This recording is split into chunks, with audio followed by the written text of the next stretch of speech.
ഇത് മറച്ച് വെച്ചേക്കണം ഈ പള്ളിയുടെ ഉള്ളിൽ എന്തോ ഇതൊക്കെയാണ്. അത് എനിക്ക് കറക്റ്റായിട്ടൊന്നും എനിക്കറിയില്ല കേട്ടോ. അപ്പോൾ അതുകൊണ്ട് ഞാൻ വിശദമായിട്ടൊന്നും പറയുന്നില്ല. ഞാൻ നിങ്ങളെ കാണിച്ചു തരാം.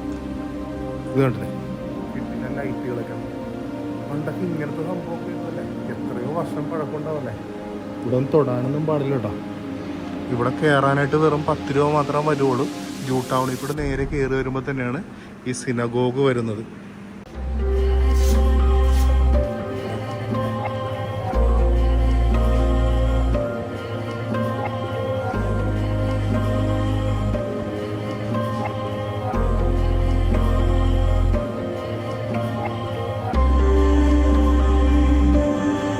സിനഗോഗിൻ്റെ അകത്താണെങ്കിൽ 2 സൈഡിലും വലിയ ബെഞ്ചുകൾ ഇരിക്കുന്നുണ്ട്. അതുപോലെ തന്നെ എൻ്റെ ബാക്കിലുണ്ട്, പിന്നെ അപ്പുറത്തുണ്ട്, അതുപോലെ നേരെയുമുണ്ട് 2 ബെഞ്ചുകളായിട്ട്. പിന്നെ ഈ സൈഡിൽ കുറേ ബെഞ്ചുകൾ അപ്പുറത്തും ഇപ്പുറത്തൊക്കെ ആയിട്ട് ഇട്ടിട്ടുണ്ട്. പിന്നെ മെയിൻ